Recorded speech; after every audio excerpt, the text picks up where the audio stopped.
বিসমিল্লাহির রহমানির রহিম। আসসালামু আলাইকুম। সন্ধ্যায় চায়ের সাথে খাবার জন্য ঘরে যা যা উপকরণ ছিল সব কিছু একসাথে করে একটা আজব নাস্তা তৈরি করলাম। সেটাই আপনাদের সাথে শেয়ার করব, চলেন দেখি। একটা বাটিতে নিয়ে নিলাম 2 কাপ পরিমাণ চালের গুঁড়ি। চালটা আমি ভিজিয়ে রেখে ব্লেন্ডার জারে ব্লেন্ড করে নিয়েছি। এবার এতে অ্যাড করে দিলাম কাঁঠালের রস। 5-6টা কাঁঠালের কোয়া ব্লেন্ডার জারে নিয়ে আমি ব্লেন্ড করে নিয়েছি। এবার এতে অ্যাড করে দিলাম পাকা কলা, দিয়ে দিলাম স্বাদ মতো চিনি।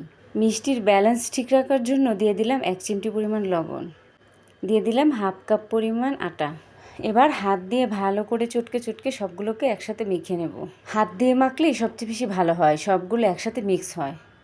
এবার চুলার জালটা অন করে দিয়ে কড়াইয়ে দিয়ে দিলাম তেল। তেল গরম হয়ে এলে অল্প অল্প ডো নিয়ে ছোট ছোট করে তেলের মধ্যে ছেড়ে দিলাম। দেখেই বুঝতে পারছেন কিভাবে ছাড়ছি।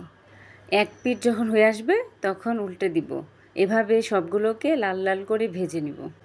আলহামদুলিল্লাহ, তৈরি হয়ে গেল আমার চায়ের সাথে খাওয়ার জন্য অসম্ভব মজাদার নাস্তা।